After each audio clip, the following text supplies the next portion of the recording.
अगर पहले के पार्ट्स नहीं देखे तो पहले वो जाकर देख लो। अभी तक हमने देखा कि बाय जी यंग बनकर ब्लड सेक्टर में जाता है। बाय का गोल इटर्निटी का रेलिक लेना है, लेकिन उसे लेने के लिए उसे ब्लड मास्टर हॉल में जाना होगा। लेकिन डैन बताता है कि सिर्फ गार्डियन ही उधर जा सकते हैं। लेकिन ब्लड गार्डियन बनने के लिए सबसे पहले उसे कंट्रीब्यूशन पॉइंट जमा करने होंगे। इसके लिए वो एक टेस्ट देता है जिसमें उसे एक पपेट रिफाइन करना होगा। लेकिन बाय का पपेट सारा ब्लड ले लेता है और वर्कशॉप भी डिस्ट्रॉय हो जाती है। एल्डर को इस बात से गुस्सा आता है, लेकिन जब बाय उसे कहता है ये पपेट तुम रख लो तो एल्डर खुश हो जाता है। एल्डर बाय को 30,000 कंट्रीब्यूशन पॉइंट देता है जो गार्डियन टेस्ट देने के लिए बहुत हैं। गार्डियन टेस्ट में बाय इजीली सबको चकमा देकर गार्डियन टेस्ट पास कर लेता है और अब उसे किसी पीक में जाना होगा। सब एल्डर कोशिश करते हैं कि बाय उनकी पीक में आ जाए, लेकिन जून की ब्यूटी को देखकर बाय उसकी पीक में चला जाता है। बाय को समझ आ जाती है कि वो ब्लड सेक्टर में स्पिरिट सेक्टर वाली टेक्निक यूज नहीं कर सकता, इसलिए वो blood killer wild technique practice करता है। बाय की अनडाइंग पावर दूसरों की ब्लड की चोरी करने लगती है और फिर सारे इसका पीछा करने लगते हैं। बाय बचकर भागता है, लेकिन फिर डिवाइनर की ट्रैकिंग स्किल से पकड़ा जाता है। वो बाय को मारना चाहते हैं। इस बात पर बाय को गुस्सा आ जाता है और वो एक मॉन्स्टर को समन करता है। बाय की पावर को देखकर सब डर जाते हैं, लेकिन बाय ने माफ नहीं करता और अनटाइंग डीमन सोर्ड से आधी पीक डिस्ट्रॉय कर देता है। तब वूजी आकर बाय को रोकता है। बाय सरप्राइज होता है कि वूजी ने इसे पनिश नहीं किया और इसकी जगह से एलिक्सर दिए हैं। अब आगे अगले दिन सब जी यांग को देखकर डर रहे होते हैं और उसे डीमन ये कह रहे होते हैं, जो किसी की भी जान लेने से पहले सोचता तक नहीं। फाइट में बाय का घर डिस्ट्रॉय हो गया था, इसलिए वो नया घर देखने जाता है। बाय सुनता है कि सब इसी की बात कर रहे होते हैं। तब को लगता है कि जी यांग की पावर की कोई लिमिट नहीं है और वो एक ही अटैक से पूरी माउंटेन डिस्ट्रॉय कर सकता है। लेकिन फिर कहते हैं कि वो इतनी पावर मिलने के बाद इंसान नहीं रहा, डीमन बन गया है।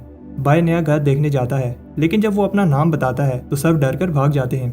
बाय नया घर देखता है, लेकिन कोई भी घर इसे अच्छा नहीं लगता, क्योंकि कोई भी घर ऐसी जगह नहीं बना जहाँ ब्लड की ज्यादा हो। बाय पूछता है कि ब्लड मास्टर हॉल के पास कोई घर दिखाओ। बूढ़ा आदमी बताता है कि हॉल के पास वाले सारे घर बिक गए हैं। जी शेंग कहता है कि फिर भी मुझे इनकी इन्फॉर्मेशन दो। जी शेंग सोंग का घर देखकर इंप्रेस होता है। फिर उसे एक और घर दिखाया जाता है जिसमें अपना एक ब्लड पूल है। ये वाला घर मास्टर डिवाइनर का है। जी शेंग शौक होता है कि डिवाइनर जैसा आदमी इतने अच्छे घर में रहता है और इस घर की प्राइस पूछता है। बूढ़ा आदमी कहता है कि तुम गलत समझ रहे हो, क्योंकि ये घर बिकते नहीं हैं, छीने जाते हैं। उधर मास्टर डिवाइनर सोचता है वूजी को जी शैन अच्छा लग गया है, लेकिन प्रॉमिस करता है कि वो जी शैन से बदला लेकर रहेगा। तब बाय मास्टर डिवाइनर के घर के बाहर आता है और डिवाइनर से कहता है कि मुझे तुम्हारा घर अच्छा लग गया है, इसलिए मुझे ये गिफ्ट चाहिए। मास्टर डिवाइनर बाहर आने से मना कर देता है, लेकिन तब बाय धमकी देता है कि जो रैबिट ने सुमे वाली बात बताई थी वो सबको बता देगा। मास्टर डिवाइनर बाहर आता है और कहता है कि उसे जी शैन को सबक सिखाना होगा। मास्टर डिवाइनर अपना अल्टीमेट मूव यूज करता है और सुमे से कहता है कि मेरी हेल्प करो। अगर तुम मेरा घर छिनने से बचा लो तो मैं तुम्हारा स्लेव बनने के लिए तैयार हूँ। सुमे डिवाइनर को हेल्प करने का सोच रही होती है, क्योंकि ब्लड मास्टर ट्रायल में डिवाइनर सुमे का गार्डियन है। लेकिन तब वो शौक होती है कि उसे जी शैंग से लड़ना होगा। सुमे कहती है कि मुझे एक काम याद आ गया है, और सुमे के जाने के बाद भाई डिवाइनर का घर खाली करने लगता है। डिवाइनर सोचता है कि सुमी की बातों से लग रहा था कि वो जी शैन को पसंद करती है। फिर ये वाली बात फैल जाती है और लोग अपने से बातें बनाने लगते हैं कि सुमे और जी शैन का बच्चा होने वाला है। जून को जब ये बात पता चलती है तो सोचती है कि सुमे की कोई चाल है ताकि वो लोगों को अपनी साइड कर सके। कुछ टाइम बाद बाय सोच रहा होता है जून ने उसे इतनी रात को अपने घर में क्यों बुलाया है। जून उसके पास आती है, लेकिन बाय उससे शर्मा रहा होता है। जून को लगता है कि वो इसलिए उसकी आंखों में नहीं देख रहा क्योंकि उसे सुमे अच्छी लगती है। बाय सोचता है अगर जून को लगा कि वो उसे धोखा दे सकता है तो उसका ब्लड सेक्टर में जिंदा रहना मुश्किल हो जाएगा। जी यंग बताता है कि मैंने बहुत सारे लोगों की जान ली है, लेकिन जब मैं तुम्हें देखता हूँ तो मुझे लगता है कि सिर्फ तुम ही हो जो मुझे एक डीमन बनने से बचा सकती है। जी शैन कहता है कि मैं तुम्हें अपनी सारी लाइफ प्रोटेक्ट करूंगा। जून से कभी किसी ने ऐसे बात नहीं की और उसे बिलीव नहीं हो रहा कि कोई इसकी इतनी केयर करता है। जी शैन को नहीं पता कि जून अब उसके बारे में क्या सोचती है, इसलिए उसे अभी भी लगता है कि जून एक ईवल लड़की है। लेकिन जून चाहती है कि जी शैन उसका पीस एडवोकेट बने। जून बताती है कि ब्लड और स्पिरिट सेक्टर लूशियन क्लैन वाली घटना के बाद एक दूसरे से और नफरत करने लगे हैं और अब ब्लड सेक्टर दो हिस्सों में बढ़ गया है। एक ग्रुप वार करना चाहता है और दूसरा पीस चाहता है। वूजी और उसकी डॉटर सुमे वार करना चाहते हैं, लेकिन सोंग फैमिली पीस चाहती है। जी शैन खुश होता है कि वो सही साइड पर है, लेकिन जून कहती है कि रेडी हो जाओ, तुम्हें 3 दिन में एक मिशन पर स्पिरिट सेक्टर भेजा जाएगा। तुम्हारा मेन गोल ये देखना है कि स्पिरिट सेक्टर का बाइक कितना पावरफुल है, और दूसरा गोल कुछ भी करके इस वार को होने से रोकना है। प्रॉब्लम यह है कि सारे ही लोअर सेक्टर्स मिड स्ट्रीम की खाली जगह पर जाना चाहते हैं। प्रोफाउंड स्ट्रीम सेक्टर इस रेस में सबसे आगे है और कुछ ही समय में पिल स्ट्रीम सेक्टर पर कब्जा कर लेगा। इससे प्रोफाउंड स्ट्रीम की पावर बढ़ जाएगी और फिर वो ब्लड स्ट्रीम पर अटैक कर सकता है। इतना ही नहीं, स्पिरिट सेक्टर भी इस चीज़ का वेट कर रहा है कि एक साइड से प्रोफाउंड स्ट्रीम और दूसरी तरफ से वो ब्लड स्ट्रीम पर अटैक करें। इसलिए जिस मिशन पर तुम जा रहे हो वो बहुत इंपॉर्टेंट है। वार को होने से रोका नहीं जा सकता, लेकिन इस बात को बदला जा सकता है कि कौन उनका एनिमी होगा। जून कहती है, ये सब तुम सोंग फैमिली के पैट्रियार्क पर छोड़ दो, तुम बस मिशन पर फोकस करो। कुछ टाइम बाद हम देखते हैं कि बाय ब्लड सेक्टर के कुछ लोगों के साथ एक शिप में स्पिरिट सेक्टर जा रहा होता है ताकि वार होने से रोक पाए। जून उन्हें मिशन पर जाने से पहले एक स्पीच देती है और बाय को समझ नहीं आ रही कि जून उसे बार बार क्यों देख रही है। तब सोंग फैमिली का पैट्रियार्क आता है, तब इसके सामने डर रहे होते हैं और बाय को लगता है कि ये वूजी से भी ज्यादा डेंजरस है। बाय सोचता है क्या उसके स्पिरिट सेक्टर के दोस्त उसे पहचान पाएंगे। डिवाइनर मेडिटेट करते हुए आवाजें निकाल रहा होता है। जीशैन उसकी इंसल्ट करता है कि तुम ऐसे दिखा रहे हो जैसे तुम कोई बहुत बड़ी तोप हो, और उसे याद दिलाता है कि कैसे वो सूमे से भीख मांग रहा था। और फिर दोनों लड़ने लगते हैं। तुम्हें कहती है कि बस करो, और फिर जीशैन को अपने पास बैठने को कहती है। जीशैन कहता है कि तुम आज प्यारी लग रही हो। तब एक आदमी बताता है कि हम स्पिरिट सेक्टर पहुंच गए हैं। लूशियन माउंटेन्स को देखकर बाय को वो समय याद आता है जब उसने लूशियन क्लैन से फाइट की थी। पैट्रियार्क सोंग हैरान होता है कि स्पिरिट सेक्टर की शिप्स उन्हें बायर वेलकम करने आई हैं। जीशैन स्माइल करने लगता है जब वो बेहान ली को शिप पर देखता है, लेकिन ली को नहीं पता होता कि ये बाय है। वोन भी दूर से ये सब देख रही होती है, लेकिन उसे पता होता है कि जीशैन असल में कौन है। बाय भी कुछ अजीब फील करता है। तब ब्लड स्ट्रीम सेक्टर की शिप को स्पिरिट सेक्टर की लहरें निगलने लगती हैं, लेकिन पैट्रियार्क सोंग अपनी पावर दिखाता है जिससे सारी लहरें शांत हो जाती हैं। पैट्रियार्क सोंग स्पिरिट सेक्टर के लिज्मो से मिलता है और फिर वो दोनों पहले स्पिरिट सेक्टर में जाते हैं। बाकी के ब्लड सेक्टर डिसाइपल्स को सूमे वेलकम करती है और इन्हें स्पिरिट सेक्टर का टूर करवाएगी। जून कहती है कि वो स्पिरिट सेक्टर को देखकर इंप्रेस हुई है क्योंकि स्पिरिट सेक्टर ने बहुत सारे पावरफुल डिसाइपल्स पैदा किए हैं, लेकिन जैंग और दूसरे स्पिरिट सेक्टर के डिसाइपल्स ब्लड सेक्टर को देखकर खुश नहीं होते। जी जैंग की स्टोरी स्पिरिट सेक्टर में भी पहुंच गई है, कैसे उसने अकेले ही आधी मिडल पीक डिस्ट्रॉय कर दी। बाय सोचता है कि मे कितनी क्यूट लग रही है, लेकिन मे डर जाती है क्योंकि बाय जी जैंग के रूप में उसे देख रहा होता है। जैंग को भी गुस्सा आता है क्योंकि जी जैन स्पिरिट सेक्टर के लिए खतरा है, लेकिन जैंग शौक होता है कि जी जैन उसे देखकर स्माइल कर रहा है। बाय को समझ आ जाती है कि वो इसे इसलिए हेट कर रहे हैं क्योंकि उन्हें लगता है कि वो ब्लड सेक्टर का डिसाइपल है। जून फिर से स्पिरिट सेक्टर की तारीफ करने लगती है और लेजेंडरी बाय को देखना चाहती है जिसकी उसने सिर्फ स्टोरी सी सुनी थी। तू कहती है कि वो इसकी ये विश पूरी नहीं कर सकती क्योंकि बाय माउंटेन्स में ट्रेनिंग कर रहा है। बाय सोचता है कि ये कितना अजीब है, वो उसके सामने उसी की बात कर रहे हैं। सू कहती है कि बातें बहुत हो गई हैं और अब हमें स्पिरिट सेक्टर में चलना चाहिए। उधर स्पिरिट सेक्टर में घूमते हुए जून कहती है ये जगह बहुत प्यारी है, लेकिन फिर कहती है कि मुझे उस जगह पर लेकर जाओ जहाँ बाय रहता है। सू को पता है कि मास्टर डिवाइनर का क्लैन ट्रैकिंग के लिए फेमस है, इसलिए वो चाहती है कि डिवाइनर बाय का घर ढूंढे। डिवाइनर ये सुनकर घमंड दिखाने लगता है और फिर अपने क्लैन की टेक्निक से एक बटरफ्लाई समन करता है। जी शैंग इंप्रेस होता है कि वो इस छोटी सी चीज से बाय का घर ढूंढ लेगा, लेकिन तब एक पावरफुल एरे इसका मैजिक ब्लॉक कर देती है और अगर इसने और कोशिश की तो वो बहुत ज्यादा इंजर हो जाएगा।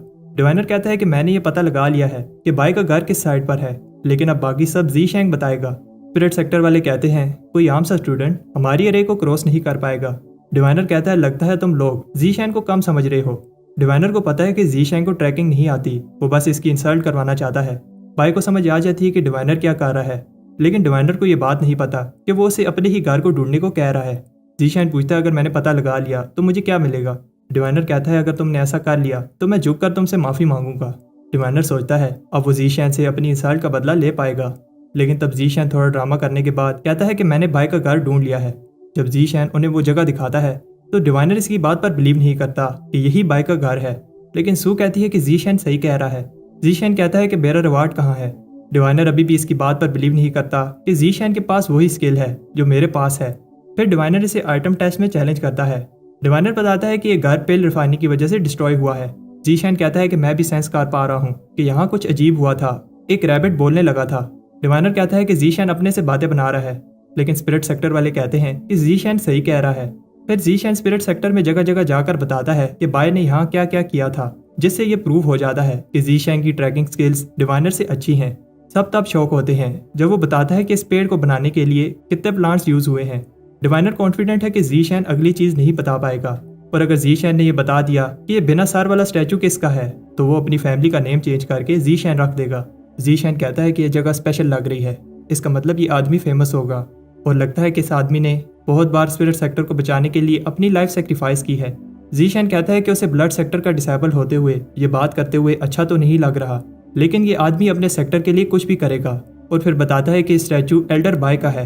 सब हैरान होते हैं कि जी शैन बिना गलती किए सारी चीजें सही से बता रहा है।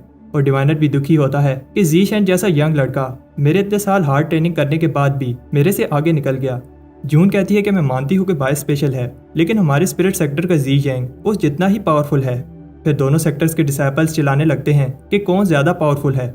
जैंग इन्हें चुप कराता है। जैंग कहता है कि ज़ी यंग चीजों के बारे में तो सही बता रहा है, क्या वो मेरे बारे में कुछ बता सकता है। डिवाइनर बताता है कि किसी ह्यूमन के बारे में बताना इम्पॉसिबल है और इस बात पर हंसने लगता है। ज़ीशेन कहता है कि अगर तुम्हें ऐसे लगता है तो फिर मैं नहीं बता रहा, लेकिन फिर वो दोनों कहते हैं नहीं, हम भी ये स्किल देखना चाहते हैं। ज़ीशेन बताता है कि जैंग अमीर है और सब इसकी रिस्पेक्ट करते हैं। जैंग इंप्रेस नहीं होता और कहता है ये तो कोई भी देखकर बता सकता है। ज़ीशेन कहता है कि मैंने तो अभी बताना शुरू ही किया है और कहता है कि अगली बात एक सीक्रेट है, इसलिए वो उसे कान में बताएगा। बाय वही डायलॉग बोलता है जिस दिन वो पहली बार फायर किचन में खाना चोरी कर रहे थे। जैंग ये बात सुनकर हिल जाता है और बाकी सब भी ये मान लेते हैं कि ज़ीशेन एक टैलेंटेड लड़का है। फिर सू उन्हें नॉर्दर्न बैंक लेकर जाती है, लेकिन वहाँ की एल्डर बोलती है आज नॉर्दर्न बैंक में कुछ काम चल रहा है, इसलिए वो इन्हें जाने नहीं दे सकती। एल्डर सोचती है कि बाय के जाने के बाद वो बीस्ट किंग को नॉर्दर्न बैंक में ले गए थे और वो नहीं चाहती कि ब्लड सेक्टर को बीस्ट किंग का पता चले। तब स्पिरिट बीस्ट को देखकर जून सोचती है अगर इनके नॉर्मल बीस्ट इतने पावरफुल हैं तो जो बीस्ट इन्होंने छुपा कर रखे हैं वो कितने पावरफुल होंगे। जून पूछती है क्या नॉर्दर्न बैंक मेहमानों को ऐसे ट्रीट करता है, लेकिन एल्डर कहती है तुम क्या सोचती हो, मुझे इससे फर्क नहीं पड़ता, और कहती है कि तुम लोगों को जाना चाहिए क्योंकि मैं इस बात की गारंटी नहीं दे सकती कि कोई बीस्ट तुम पर अटैक नहीं करेगा। डिवाइनर को समझ आ जाती है कि ये बुढ़िया हमें धमकी दे रही है, लेकिन बायो से कहता है कि खामोश रहो। जून कहती है तो फिर हमें चलना चाहिए, लेकिन सब रुक जाते हैं जब उन्हें दूर से एक आवाज आती है। इस ओरा को देखकर डिवाइनर कहता है ये नहीं हो सकता, क्या ये बीस्ट किंग है, और बताता है कि डाउन स्ट्रीम में सिर्फ 2 ही बीस्ट किंग है, एक हेवन रीचिंग क्रोकोडाइल जो हेवन रीचिंग रिवर की गहराई में रहता है और दूसरा जमीन के अंदर रहने वाला डेथ वॉर्म है। बाय आगे बढ़ता है और सोचता है कि उसने अपने अडॉप्टेड बेटे को काफी समय से नहीं देखा। एल्डर दर्ज जाती है जब टी डान आगे बढ़ता है, लेकिन टी डान बाय को पहचान लेता है। बाय उसे टेलीपैथी से बताता है कि वो उसके पास ना आए क्योंकि वो एक मिशन पर है। टी डान समझ जाता है और फिर वापस चला जाता है। जून कहती है कि स्पिरिट सेक्टर अपनी पावर्स को छुपाता है और फिर ज़ीशेन से कहती है कि बीस्ट किंग के बारे में बताओ। ज़ीशेन बताता है कि बीस्ट किंग बाय के हाथों में बड़ा हुआ है। डिवाइनर ये सुनकर डर जाता है कि बाय के पास हेवनली फाउंडेशन थी और अब बीस्ट किंग भी है। जून विश करती है कि बाय ब्लड स्ट्रीम सेक्टर के पास होता। दोनों सेक्टर के पैट्रियार्क वापस आते हैं। पैट्रियार्क सॉन्ग कहता है स्पिरिट सेक्टर को मेरी ऑफर के बारे में सोचना चाहिए। लिज़मो कहता है कि तुम्हारी कंडीशंस बहुत टफ हैं, इसलिए वो कोई भी एग्रीमेंट नहीं कर पाए। पैट्रियार्क सॉन्ग बताता है कि बहुत सारे स्पिरिट स्टोन्स और ट्रेयर वाली ऑफर बुरी नहीं है, और एक बार स्पिरिट सेक्टर मिडिल स्ट्रीम में पहुंच जाए तो वो स्पिरिट सेक्टर को सपोर्ट करेगा। स्पिरिट सेक्टर को बस 1000 साल के लिए खुद को अरे में सील करना है। लिज़मो कहता है ये तुम ऑफर दे रहे हो या फिर हमारी इंसल्ट कर रहे हो, इसलिए ऑफर नहीं मानता।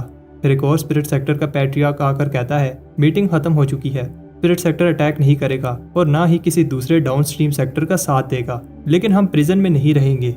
पैट्रियार्क सॉन्ग बताता है अगर दोनों सेक्टर लड़े तो स्पिरिट सेक्टर नहीं बचेगा।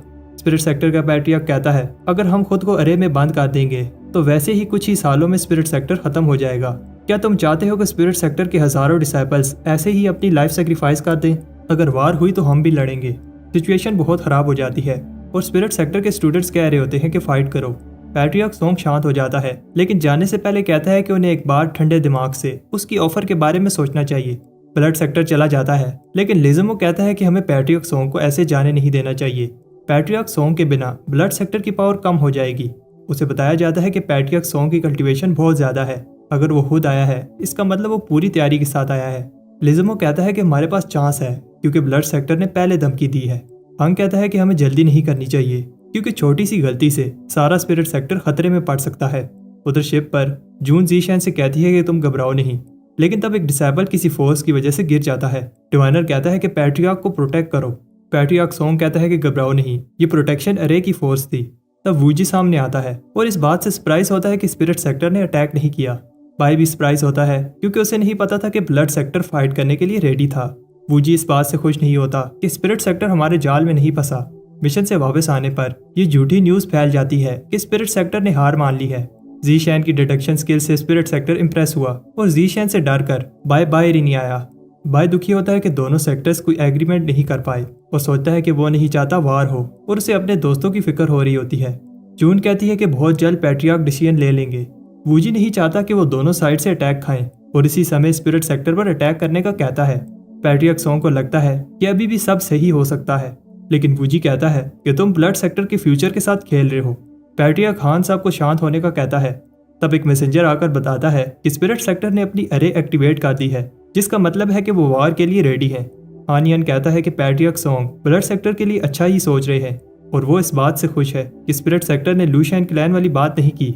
बाय को बताया जाता है कि लूशियन क्लैन वाली घटना के पीछे ब्लड सेक्टर नहीं था। बाय सोचता है कि फिर इसके पीछे कौन है। जून कहती है कि दोनों सेक्टर्स पहले से ही एक दूसरे के एनिमीज थे और अब कभी भी वार स्टार्ट हो सकती है। जून कॉन्फिडेंट है हम स्पिरिट सेक्टर को हरा लेंगे, लेकिन वार से हमारा भी लॉस होगा। वूजी अब और बात नहीं करना चाहता और एनिमी को खत्म करना चाहता है। वूजी मार्शल लॉ लगा देता है और सारे डिसाइपल्स को सेक्टर में वापस आने का ऑर्डर देता है ताकि वार की तैयारी कर सकें। उधर बाय ट्रेनिंग कर रहा होता है। उसे याद आता है कि जून ने कहा था तुम्हें हार्ड ट्रेनिंग करनी होगी ताकि वार में ब्लड सेक्टर की हेल्प कर सको, लेकिन बाय ये सोचकर घबरा रहा होता है कि स्पिरिट सेक्टर बहुत वीक है। बाय सोचता है कि उसे जून का ट्रस्ट जीतना होगा ताकि वो इटर्निटी का रैलिक लेकर स्पिरिट सेक्टर वापस जा पाए। बाय दिन रात ट्रेनिंग करता है और ऑटम, समर और फिर विंटर ऐसे कई सीजन्स गुजर जाते हैं। इतनी ट्रेनिंग के बाद अब बाय फाउंडेशन एस्टेब्लिशमेंट की मिडिल स्टेज पर पहुंचने वाला है और एक बार मिडिल स्टेज में जाने के बाद वो 10 गुना ज्यादा स्ट्रॉन्ग बन जाएगा। बहुत सारे समय बाद हम देखते हैं कि बाय थोड़ा बड़ा हो गया है और अपनी कल्टीवेशन खत्म करता है। फाउंडेशन एस्टेब्लिशमेंट की मिड स्टेज में पहुंचने के बाद ब्लड स्वॉर्ड बनाना ईजी हो गया है। बाय ने अपने 3 सीज को क्रिस्टलाइज कर लिया है और अब 3 बड़ी स्वॉर्ड्स को समन कर सकता है। बस थोड़ी सी और प्रैक्टिस और फिर वो तीनों स्वॉर्ड से एक साथ blood killer world technique use कर पाएगा। एक बार 9 सीज क्रिस्टलाइज हो जाएं तो वो 9 ब्लड स्वॉर्ड्स को समन कर पाएगा। बाय ने बहुत जल्दी फाउंडेशन एस्टेब्लिशमेंट की मिड स्टेज की है और सोचता है कि जब जून को पता चलेगा तो वो खुश होगी। बाय कहता है मैं अभी भी लोगों की नज़र में जी यांग हूँ जिसके पास मॉर्टल वेन फाउंडेशन एस्टेब्लिशमेंट है। इसका मतलब उसे ऐसे दिखाना होगा जैसे उसका एक ही सी क्रिस्टलाइज हुआ है। बाय कहता है कि अभी सही समय नहीं आया और अभी के लिए मुझे अपनी स्ट्रेंथ छुपानी होगी। जून जी यांग से पूछती है तुम उस जगह क्यों जाना चाहते हो जहां ब्लड सेक्टर की हिस्ट्री में सिर्फ एक ही आदमी कल्टीवेट कर पाया। जी शेंग को भी ये बात पता है, लेकिन वो फिर भी मेडिसिन कल्टीवेशन के रास्ते पर चलना चाहता है। जी शेंग कहता है कि मैं तुम्हारे लिए पिल ऑफ रूइन बनाना चाहता हूँ ताकि जो भी तुमने मेरे लिए किया उसका बदला चुका पाऊँ। जून जी शेंग की बातों से इंप्रेस हो जाती है। भाई कहता है कि मेरी एक और रिक्वेस्ट है। फिर हमें दिखाया जाता है कि जून बताती है कि सेक्रेट पिल ऑफ रूइन एक ऐसा सीक्रेट है जो हमारे एंसेस्टर्स ने छोड़ा है। तब मिडल पीक के 2 हाई लेवल कल्टीवेटर्स को देखकर घबरा रहे होते हैं और बाय इस बात पर खुश होता है कि वो जून का गार्डियन बना। सबको बताया जाता है कि ज़ीशेन पिल वाल के सीक्रेट को क्रैक करना चाहता है, इसलिए कोई भी इसे डिस्टर्ब ना करे। बाय सोचता है अगर सब चले गए तो उसका प्लान काम नहीं करेगा। जून उसे याद दिलाती है कि मैंने तुम्हें इसलिए गार्डियन बनाया क्योंकि तुम सबसे अलग हो। जून अरे बनाकर कहती है कि तुम ये कर सकते हो। सब ये देखकर जेलस होते हैं कि जून ज़ीशेन के लिए क्या कर रही है। बाय सोचता है कि मुझे जल्दी से ये करना होगा, इससे पहले सारे डिसाइपल्स चले जाएं। बाय सबको ऐसा दिखाना चाहता है कि उसने इस पिल वाल की हेल्प से पिल रिफाइनिंग सीखी है, क्योंकि अगर ऐसा ना किया तो सबको शक हो जाएगा कि उसे अचानक से पिल बनाने आ गई। बाय कुछ समय के लिए वाल के सामने मेडिटेट करता है, लेकिन कोई भी इस पर ध्यान नहीं दे रहा होता, इसलिए बाय कुछ और समय के लिए मेडिटेट करता है। कुछ टाइम बाद 2 लोग बात कर रहे होते हैं कि बाय 2 हफ्ते से वाल को स्टडी कर रहा है। उन्हें नहीं लगता कि ज़ीशेन ये कर पाएगा, क्योंकि 10,000 साल में एक ही ब्लड बीइंग ऐसा कर पाया था। तब भूकंप आने लगता है और ये खबर फैल जाती है कि बाय ने पिल स्टोन की इन्फॉर्मेशन को क्रैक कर लिया है। सारी पीक्स ये सुनकर हैरान होती हैं और इस बात पर भी कि जून ज़ीशेन की इतनी हेल्प कर रही है। सोंग इस बात से खुश नहीं होता कि जून ज़ीशेन की हेल्प कर रही है और उसे बिलीव नहीं हो रहा कि जून उस पर ट्रस्ट करने लगी है। तब एक आदमी आकर बताता है कि ज़ीशेन को कुछ हो रहा है। उधर हम देखते हैं कि बहुत सारे लोग ज़ीशेन को देखने आए हैं जो हवा में उड़ रहा होता है। सबको लगता है कि ज़ीशेन ने पिल स्टोन को क्रैक कर लिया है। इसका मतलब ज़ीशेन वो दूसरा बंदा होगा जो 10,000 साल में ऐसा कर पाया है। बाय सोचता है कि उसने बहुत ज्यादा स्पिरिचुअल एनर्जी यूज कर ली है और अब समय है एक धमाकेदार शो का। तब बाय को उस पत्थर में कोई चीज चमकते हुए दिखती है। बाय शॉक होता है जब वो पिल वाल के अंदर चला जाता है। अंदर बाय देखता है कि एक कॉल्ड्रन और एक बूढ़ा आदमी जो पिल रिफाइन कर रहा है। बूढ़ा आदमी पिल रिफाइन करने के लिए एक टेक्निक यूज करता है। बाय उसकी टेक्निक से इंप्रेस होता है। बाहर सब लोग कहते हैं कि ज़ीशेन कई घंटों से ऐसे ही खड़ा है। अब उन्हें लगने लगा है कि बाय फेल हो गया है क्योंकि वाल में कुछ होते हुए नजर नहीं आ रहा। तब जून भी वहां आती है। जून को समझ आ जाती है कि बाय मेडिटेटिव स्टेट में चला गया है। तब पिल वाल में कुछ होने लगता है। अंदर बाय उस बूढ़े आदमी के मूव कॉपी कर रहा होता है। बाय देखता है कि जो हर्ब वो यूज कर रहा है वो उसने कभी इस तरह यूज नहीं की। इस आदमी की टेक्निक सिंपल है, लेकिन जिस तरह ये हर्ब रिएक्ट कर रही है ये देखकर बाय इंप्रेस हो जाता है। इस लेवल की मेडिसिन कल्टीवेशन बाय ने पहले कभी नहीं देखी। इस टेक्निक से कुछ तो बनता है। बाय सोचता है ये कैसा एलिक्सर है। बाहर पिल वाल और ज्यादा ग्लो करने लगती है और जून कहती है कि बाय ने अलग ही लेवल अनलॉक कर लिया है जो पहले कोई नहीं कर पाया। पैट्रियार्क्स भी ये देख रहे होते हैं और वूजी बताता है कि 10,000 साल पहले जब ब्लड परफेक्ट बीइंग ने वाल की इंफॉर्मेशन क्रैक की थी तब ऐसे ही लाइट्स नजर आ रही थी। अगर जीशैन ने भी ये कर लिया तो ब्लड सेक्टर के पास भी एक एलिक्सर ग्रैंड मास्टर आ जाएगा।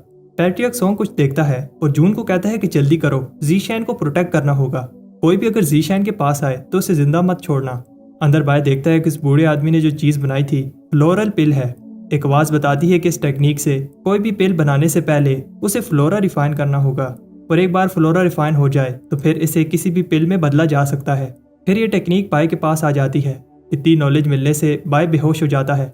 जून इसे पकड़ लेती है और इसे स्पिरिचुअल पिल देकर इसकी एनर्जी रिस्टोर करती है। बाय जून से कहता है कि मैंने तुम्हें डिसपॉइंट नहीं किया और बताता है कि उसे पिल स्ट्रीम की इनहेरिटेंस मिली है। जून चाहती है कि जीशैन रेस्ट करे लेकिन वो पिल रिफाइन करना चाहता है। सबको लगता है कि जीशैन पागल हो गया है जब वो एलिक्सर बनाने के लिए भागता है। पैट्रियर्क्स को भी बिलीव नहीं हो रहा कि जीशैन ने ये करके दिखाया और उन्हें समझ आ जाती है कि पिल स्ट्रीम सेक्टर इस वाल के पीछे क्यों पड़ा था। इस वाल के अंदर पिल स्ट्रीम की इनहेरिटेंस छुपी थी जो जीशैन को मिल गई है, लेकिन इस वाल का दूसरा हिस्सा अभी भी पिल स्ट्रीम सेक्टर के पास है। घर में बाई ये देखकर हैरान होता है कि इनहेरिटेंस मिलने के बाद अब वो फिजिट सेक्टर वाला मेडिसिनल स्क्रॉल समझ पा रहा है। अब कुछ ही समय में वो ग्रेड 4 का एलिक्सर रिफाइन कर पाएगा। तो बाबाई को सारे पैट्रियार्क्स बहुत सारे गिफ्ट्स भेजते हैं।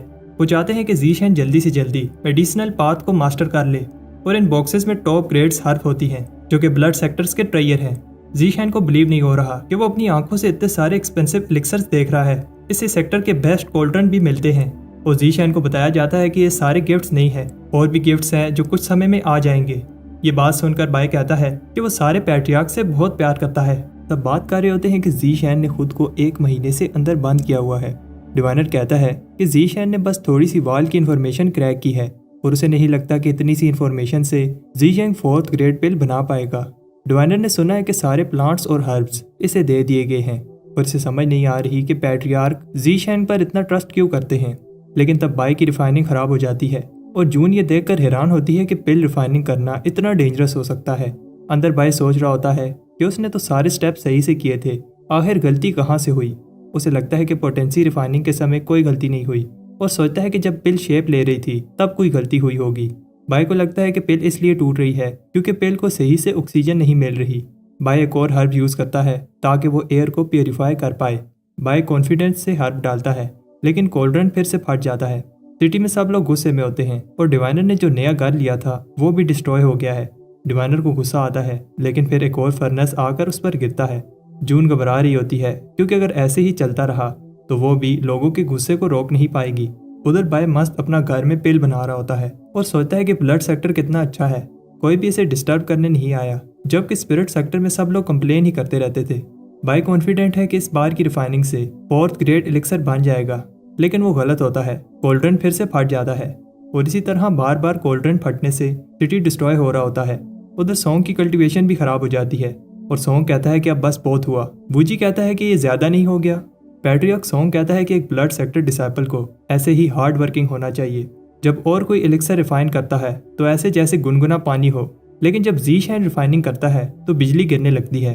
पैट्रियर्क जून को थैंक्स कहता है कि उसने एक हीरा चुना है। भाई कहता है कि इस बार कोई चांस लग रहा है कि एलिक्सर बन जाएगा, लेकिन तब सॉन्ग उस पर अटैक कर देता है। बाय अटैक को डॉज करता है और साथ में कोल्ड्रन को भी प्रोटेक्ट कर रहा होता है। सॉन्ग जीशैन को बोलने भी नहीं देता और एक के बाद एक अटैक करता है। जीशैंग पैट्रियार्क का एलिक्सर प्रोटेक्ट करने की कोशिश करता है। ये देखकर सॉन्ग भी अब कोल्ड्रन को डिस्ट्रॉय करना चाहता है। जीशैंग इसे प्रोटेक्ट तो कर लेता है लेकिन कोल्ड्रन का टेम्परेचर गिरने लगता है। जीशैंग कहता है कि अगर सॉन्ग रुका नहीं तो वो अपनी पावर को कंट्रोल नहीं करेगा। सॉन्ग चांस देकर कोल्ड्रन को क्रैक कर देता है जो फटने लगता है, लेकिन तब जीशैंग वो सॉन्ग पर फेंक देता है। तब बाय को समझ आ जाती है कि वो क्या गलती कर रहा था। एयर की प्यूरिफिकेशन प्रॉब्लम नहीं है, उसे बस आहिस्ता आहिस्ता एयर को बाहर निकालना है। जीशैंग सॉन्ग को हेल्प करने के लिए थैंक्स कहता है, लेकिन सॉन्ग गुस्से में होता है। तब सॉन्ग के अटैक को जून आकर रोकती है और कहती है कि अगर सॉन्ग को जीशैन से लड़ना है तो उसे मुझसे पहले लड़ना होगा। सॉन्ग को बिलीव नहीं हो रहा कि उसकी सिस्टर उसे प्रोटेक्ट कर रही है जो ब्लड सेक्टर को डिस्ट्रॉय करने में लगा है। जून कहती है कि जीशैन ये जानबूझकर नहीं कर रहा। इसी प्रोसेस से सारे मेडिसिन कल्टीवेटर गुजर कर मास्टर बनते हैं। बाय खुश होता है जब जून बताती है कि पैट्रियार्क को भी लगता है कि इसी तरह बाय सीखेगा। सोंग जाने से पहले कहता है कि तुम सब ज़ीशैंग पर अंधा ट्रस्ट कर रहे हो। ज़ीशैंग बताता है कि इसमें मेरी गलती नहीं है। जून बताती है कि पैट्रियार्क ज्यादा समय के लिए चुप नहीं रहेंगे, इसलिए उसे जल्दी से जल्दी 4th ग्रेड एलिक्सर बनाना होगा। कुछ टाइम बाद बाय पेल रिफाइन कर रहा होता है और कुछ लोग खुश होते हैं कि खुशबू वाली बारिश हो रही है, लेकिन इस रेन की वजह से इनकी बॉडी चेंज होने लगती है और सबका पेट खराब हो जाता है। मिडल पीक के सारे टॉयलेट्स डिस्ट्रॉय हो चुके थे, सिर्फ सोंग के घर वाला टॉयलेट ही बचा है, लेकिन सोंग का पेट भी खराब होता है। जून ज़ीशैन को बताती है कि पैट्रियार्क ने जितना समय दिया था वो खत्म होने वाला है। जितना ज़ीशैन ने सेक्टर को डैमेज किया है, अगर वो पिल ना बना पाया तो उसे पनिशमेंट मिलेगी। ज़ीशैन उसे कुछ बताने की कोशिश करता है, लेकिन जून कहती है कि सब ठीक हो जाएगा, तुम घबराओ नहीं, मैं तुम्हें प्रोटेक्ट करूंगी। तब ज़ीशैन को बोलने का चांस मिलता है और वो बताता है कि उसने एलिक्सर बना लिया है। तब पैट्रियार्क पिल को चेक करने आता है और देखता है कि पांचों पिल्स हाई क्वालिटी एलिक्सर्स हैं। ज़ीशैन का टैलेंट देखकर पैट्रियार्क खुश होता है, इससे ब्लड सेक्टर और स्ट्रॉन्ग बन जाएगा और अब से ज़ीशैन का स्टेटस सोंग फैमिली के मेंबर जितना होगा। उधर डिवाइनर अनाउंस करता है कि प्लेग डीमन पिल रिफाइनिंग खत्म कर चुका है और फिर से सब वापस पीक में आने लगते हैं। रात को दूसरे एल्डर्स बाय को डिनर के लिए ट्रीट देते हैं। एल्डर इसे साथ पीने को कहते हैं, लेकिन बाय नहीं पीता। एक एल्डर बताता है कि ज़ीशैन की पिल से सारी पीक्स को फायदा होगा। ग्रेट वार होने वाली है, इसलिए सारी पीक्स को एक दूसरे की हेल्प करनी होगी। ज़ीशैन कहता है कि उसे रात को जून ने बुलाया है, इसलिए वो ज्यादा नहीं पी सकता, लेकिन बाद में हम देखते हैं कि बाय ने कुछ ज्यादा ही पी ली थी। जून का मूड खराब होता है क्योंकि ज़ीशैन बहुत लेट आया है। जून को पता है कि सब एल्डर चाहते हैं कि ज़ीशैन उनकी पीक में आ जाए, लेकिन वो ज़ीशैन को याद दिलाती है कि वो मिडिल पीक का डिसाइपल है, वो सोंग फैमिली का हिस्सा है। जून उसे कुछ देती है, लेकिन वो दोनों गलती से बहुत पास आ जाते हैं। उनकी इस मूवमेंट को सोंग आकर खराब कर देता है। जून कहती है कि वो इसे बता रही थी कि सोंग फैमिली के एल्डर को कैसे बिहेव करना चाहिए। ज़ीशैन ने एक एल्डर की इंसल्ट की है, इसलिए इसे मिडिल पीक को क्लीन करने की पनिशमेंट मिलती है। बाद में बाय मिडिल पीक को साफ कर रहा होता है। पास खड़े लोग बात कर रहे होते हैं कि ज़ीशैन ने एक एल्डर की इंसल्ट की है और वो इस बात पर खुश होते हैं कि इसे टॉयलेट भी साफ करने पड़ रहे हैं। डिवाइनर भी इसकी इंसल्ट करने आया है। तब बाय उन्हें वो पिल दिखाता है जिसकी वजह से सबके बाल बढ़ गए थे और पेट खराब हो गया था। सब डर कर भाग जाते हैं, लेकिन ये एक नॉर्मल की बूस्टिंग पिल होती है। ज़ीशैन कहता है कि इसमें मेरी कोई गलती नहीं थी, लेकिन फिर भी जून ने मुझे पनिशमेंट दी। दूसरे एल्डर भी ज़ीशैन को देखने आते हैं। ज़ीशैन पूछता है, क्या तुम लोग भी मेरा मजाक उड़ाने आए हो? एल्डर्स हंसते हैं और बताते हैं वो उसका मजाक उड़ाने नहीं, उसे बचाने आए हैं। एल्डर्स बताते हैं कि तुम्हें ये बात नहीं पता कि तुमसे पहले जिसने भी जून के साथ फ्लर्ट करने की कोशिश की थी उसे सबके सामने नमर्द बना दिया गया था। ज़ीशैन पूछता है, क्या तुम लोग मुझे डराने आए हो? एल्डर्स बताते हैं कि हम तुम्हारे दोस्त हैं और तुम्हें इस तरह नहीं देख सकते। वो इसे ऑफर देते हैं कि तुम हमारी पीक को ज्वाइन करके जितने चाहे एलिक्सर बना सकते हो। वो पहले तो ऐसे दिखाते हैं कि वो उसे जून से बचाना चाहते हैं, लेकिन फिर बताने लगते हैं कि उन्हें कौन कौन सी पिल चाहिए। हमेशा की तरह वो सब लड़ने लगते हैं, लेकिन वो असल में रॉक पेपर सीजर खेल रहे होते हैं ताकि ये डिसाइड कर पाएं कि कौन सी पीक के लिए ज़ीशैन पहले पिल बनाएगा। लेकिन तब वो गेम में चीटिंग करने लगते हैं और फिर ज़ीशैन को अपनी साइड करने के लिए एक्सपेंसिव गिफ्ट देते हैं, जैसे बॉडी रिफाइनिंग टेक्निक्स। बाय सोचता है कि ये अच्छा चांस है ब्लड सेक्टर के एल्डर्स को अपनी साइड करने का। ज़ीशैन कहता है, जब भी मैं एलिक्सर बनाता हूँ तो कुछ ना कुछ बुरा हो जाता है। सारे एल्डर्स कहते हैं कि तुम घबराओ नहीं, तुम हमारी पीक में जो चाहे कर सकते हो, तुम्हें कोई नहीं रोकेगा। ज़ीशैन सोचने लगता है, लेकिन जून आकर उन्हें याद दिलाती है कि ज़ीशैन मिडिल पीक का डिसाइपल है। ज़ीशैन जब तक जिंदा है यहीं रहेगा और जब मरेगा तब भी मिडिल पीक का पपेट बनकर इधर ही रहेगा। जून ज़ीशैन से पूछती है, क्या मैं सही कह रही हूँ? ज़ीशैन सोचता है, एल्डर सही कह रहे थे, जून बहुत बेरहम है। ज़ीशैन वहां से भाग जाता है, ये कहते हुए कि वो दूसरे एल्डर्स के लिए पिल बनाएगा। जून कहती है कि अब मेरे पास वापस ना आना। 4th पीक का एल्डर पहले पिल बनवाना चाहता है, लेकिन उससे पहले ज़ीशैन कहता है, प्रॉमिस करो अगर कुछ भी गलत हुआ तो मैं रिस्पॉन्सिबिलिटी नहीं लूंगा। एल्डर कहता है, ठीक है। अंदर ब्लड पूल में बहुत सारे पपेट्स होते हैं और एल्डर ने ज़ीशैन से प्रॉमिस किया था कि वो उसे ये ग्रीन वाला पपेट देगा अगर ज़ीशैन उसके लिए पिल बनाता है। ये वही पपेट है जो ज़ीशैन ने रिफाइन किया था। एल्डर ज़ीशैन को पिल बनाने के लिए सारे इंग्रेडिएंट्स देता है और पिल बनाने वाला फार्मूला भी इसी पाउच में है। ज़ीशैन कहता है कि अब बाकी सब मुझ पर छोड़ दो। एल्डर सारे डिसाइपल से कहता है कि कोई भी ज़ीशैन को डिस्टर्ब न करे। अगर किसी ने भी अंदर आने की कोशिश की तो जान से हाथ धो बैठेगा। ज़ीशैन पिल बनाना स्टार्ट करता है और बाहर शान दुखी होता है क्योंकि उसने अभी ही वर्कशॉप को दोबारा से रिपेयर किया है।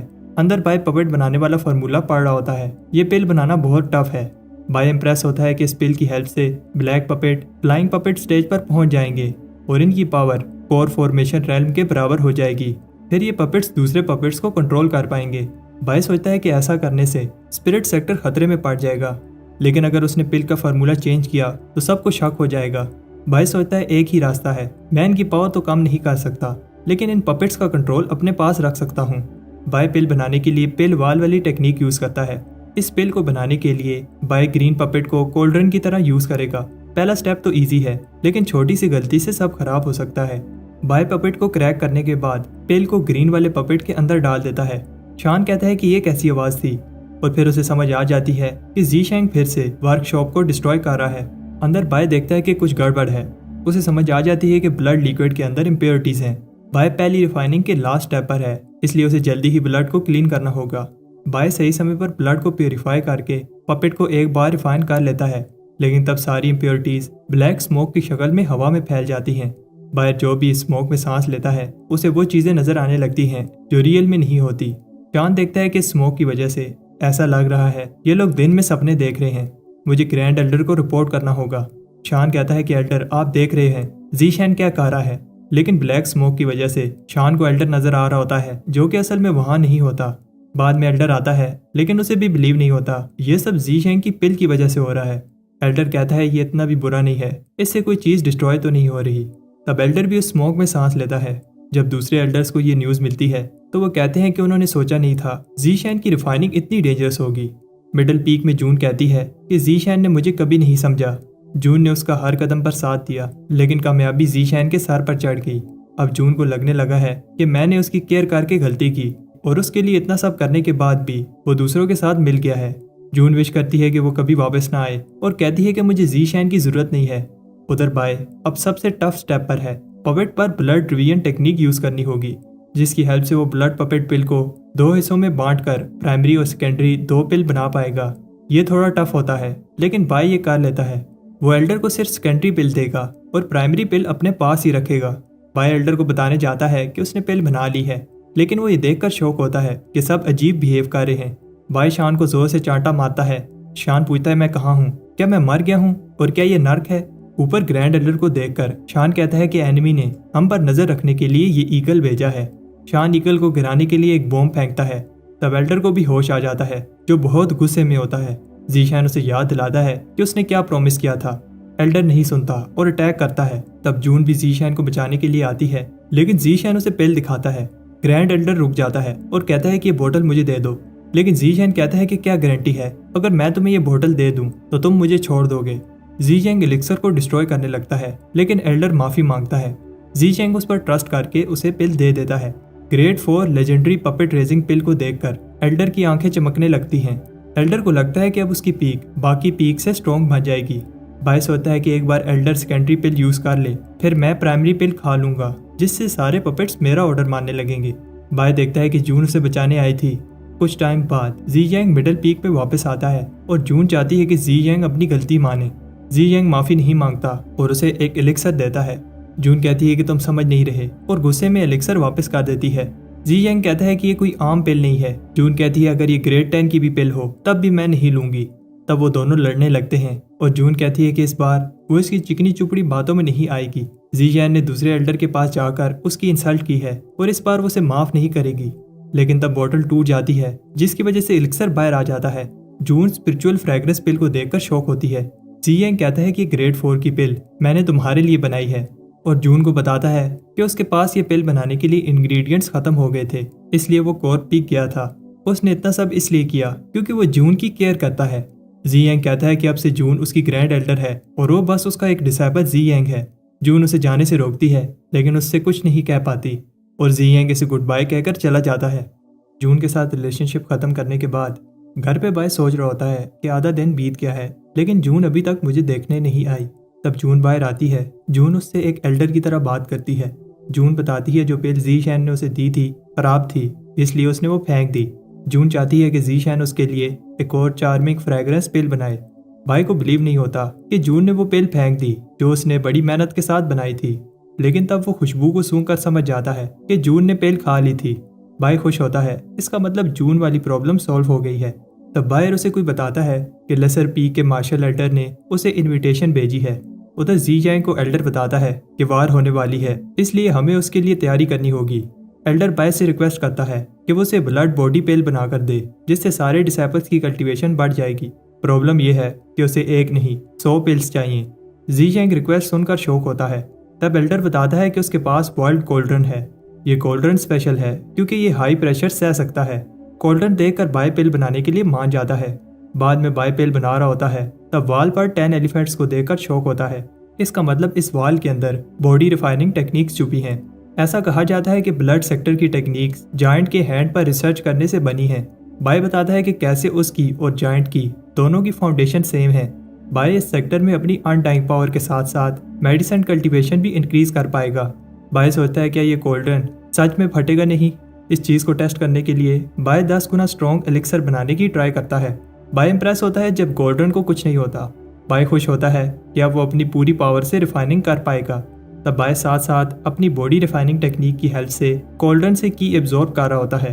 बाय बताता है कि अनडाइंग बॉडी की पावर से वो अपने जैसे दूसरे कल्टीवेटर्स जो कि सेम लेवल पर हैं उनसे कई गुना ज्यादा पावर बाहर निकाल सकता है। यह टेक्निक बहुत पेनफुल है, लेकिन इससे कल्टीवेशन लेवल भी तेजी से इंक्रीज होता है। बाय अपनी कल्टीवेशन इंक्रीज कर लेता है और कोल्ड्रन को देखकर लगता है कि वो फटने वाला है। बाय को पता है कि अगर इतना बड़ा कोल्ड्रन फटा तो उसकी जान भी जा सकती है। बायर एल्डर बाय से पूछता है, पिल बना ली? जीशैन कहता है कि रिफाइनिंग खत्म हो गई है, बस कोल्ड्रन में पिल्स पक रही हैं। बाय बताता है कि वो दूसरे एल्डर्स के लिए पिल रिफाइन करने जा रहा है, लेकिन एल्डर घबरा रहा होता है क्योंकि मौसम खराब हो रहा है। बाय कहता है कि मैंने तुम्हें पहले ही कहा था, कुछ भी हो इसके लिए मैं रिस्पॉन्सिबल नहीं हूँ और किसी को भी अंदर जाने मत देना। उधर नेमलेस पीक के डिसेबल्स पहले ही जाने लगते हैं जब उन्हें पता चलता है कि डीमन ही पिल रिफाइन करने आया है। एल्डर कहता है कि तुम घबराओ नहीं, तुम बस अनडाइंग ब्लड पिल बनाओ। एल्डर बताता है कि अनडाइंग ब्लड पिल आखिरी बार परफेक्ट ब्लड बीइंग ने कई हजार साल पहले बनाई थी। प्रॉब्लम यह है कि जो फार्मूले वाला स्क्रोल उसने छोड़ा था वो डैमेज हो गया है। इसकी वजह से अभी तक वो पिल कोई भी रिफाइन नहीं कर पाया।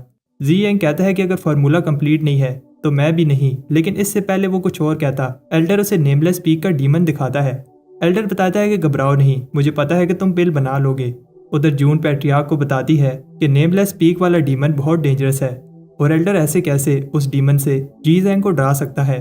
पैट्रियार्क कहता है कि जी जैंग मिडल पीक का लॉयल डिसेबल है, लेकिन ब्लड मास्टर ट्रायल होने वाला है, इसलिए मैं अभी कुछ भी नहीं कर सकता। जून कहती है कि जी जैंग ट्रायल में मिडल पीक को रिप्रेजेंट कर रहा है और पैट्रियार्क को कहती है कि उसे प्रोटेक्ट करे। एल्डर पूछता है क्या वो तुम्हारे लिए इतना इंपॉर्टेंट है और जून को जाने को कहता है। एल्डर को बिलीव नहीं हो रहा कि जून भी किसी आदमी की केयर करती है। उधर नेमलेस पीक पर एल्डर को पता है कि बाय दूसरी पीक्स के लिए पिल बनाकर आया है। एल्डर उसे अंदर भेजने से पहले जी जैंग को गुड लक कहता है। एल्डर गार्ड से कहता है कि जी जैंग को प्रोटेक्ट करना, लेकिन जी जैंग कहता है कि एल्डर को लगता है कि मैं भाग जाऊंगा। जी जैंग को समझ आ जाती है कि उसे ये एलिक्सर कुछ भी करके बनाना होगा। जी जैंग कहता है कि इस बार मैं कोशिश करूंगा कि पिल रिफाइनिंग से लोगों के साथ बुरी चीजें ना हो। अनडाइंग ब्लड पिल को बनाने के लिए 97 हर्ब्स लगेंगी। इतनी सारी हर्ब्स को मैनेज करना टफ होगा। बाय पहली ट्राई में फेल हो जाता है और इस बात से दुखी होता है कि उसने इतने एक्सपेंसिव हर्ब्स वेस्ट कर दिए।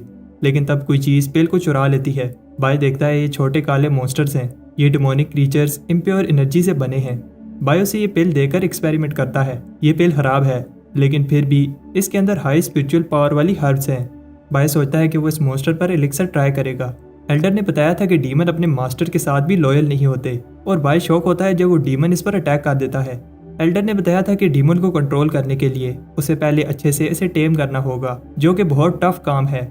बाय अपने ब्लड की हेल्प से इसे टेम करता है और इसका नाम हे रख देता है। बाय हे से कहता है अगर तुमने शैतानी की तो तुम्हें पनिशमेंट मिलेगी।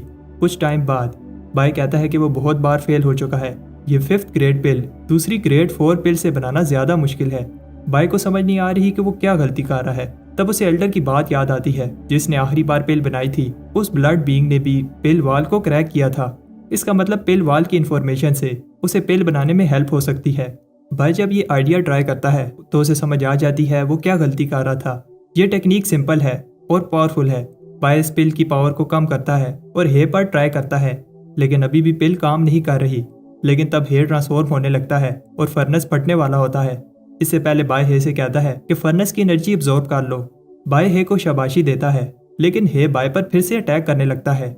बाय को समझ आ जाती है कि एल्डर सही कह रहा था, लेकिन बाय इस डीमन को डिस्ट्रॉय नहीं कर पाता। बाय अपनी स्वॉर्ड से अटैक करता है, ये एक धुएं की तरह है जिसकी वजह से सोर्ड इसके अंदर से गुजर जाती है।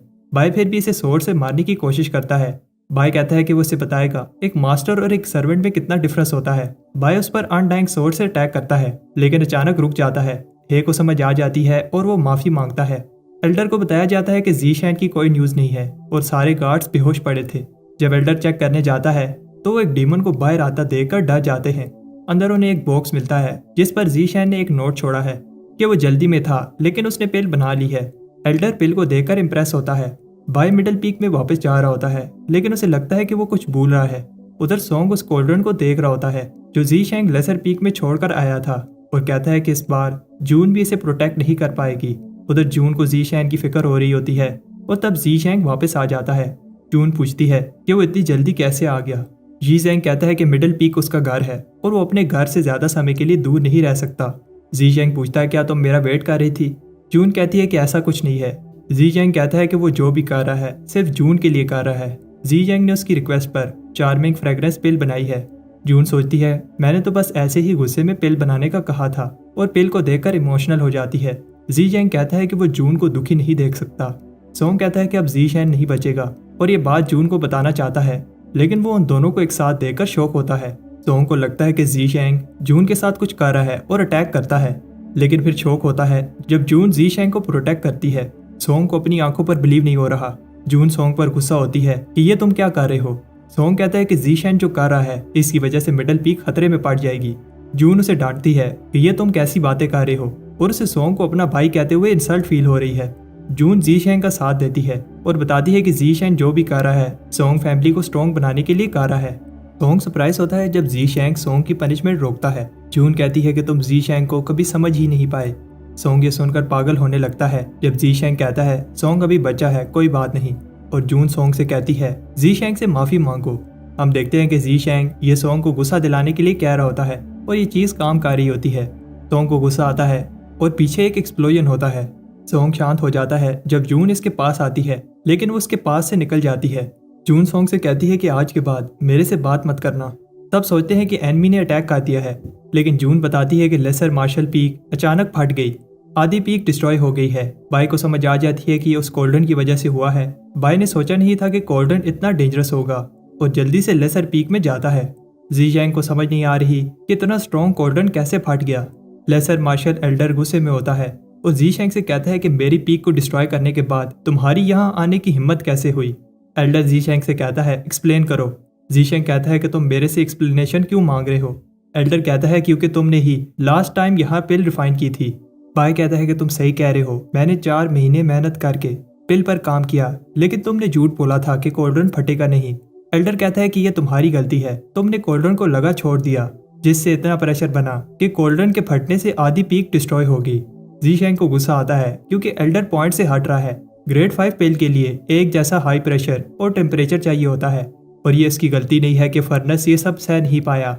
एल्डर को गुस्सा आता है और ऑर्डर देता है कि ज़ीशैन को पकड़ लो लेकिन जून ऐसा होने नहीं देगी। एल्डर कहता है कि तुम बीच में मत आओ।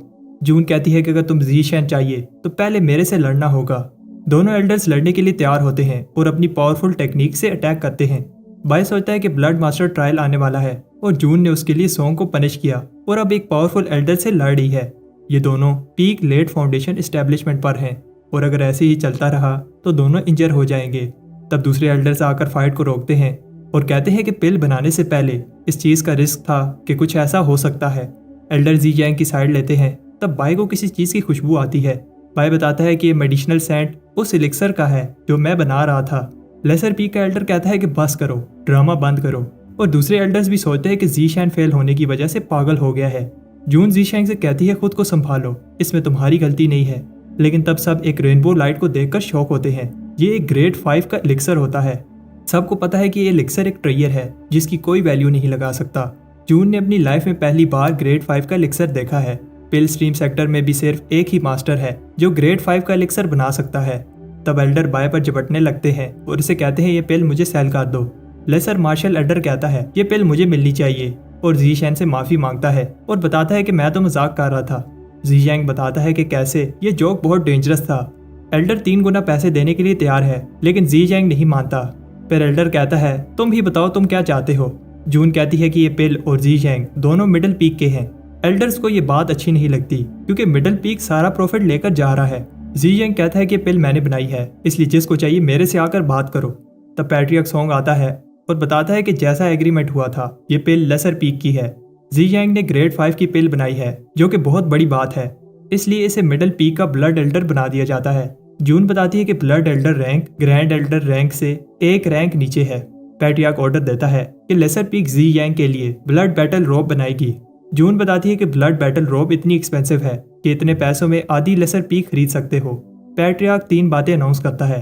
पहली बात, 7 दिनों में सारी पीक्स अपनी ब्लड की ऑफर करेंगी ताकि ब्लड इनहेरिटेंस को एक्टिवेट किया जा सके। दूसरी, 1 महीने में ब्लड मास्टर ट्रायल होगा जिससे पहले इनहेरिटेंस कंप्लीट हो जानी चाहिए। तीसरी बात, वार होने वाली है, इसलिए आज से कोई भी ब्लड सेक्टर मेंबर एक दूसरे से लड़ेगा नहीं और सब चिल्लाते हैं कि हम स्पिरिट सेक्टर को डिस्ट्रॉय कर देंगे। और यहाँ सीजन 1 एंड हो जाता है, लेकिन घबराओ नहीं, सीजन 2 भी है, इसलिए चैनल को सब्सक्राइब करके बेल नोटिफिकेशन दबा दो ताकि जब मैं नेक्स्ट पार्ट डालूं तो नोटिफिकेशन मिल पाए।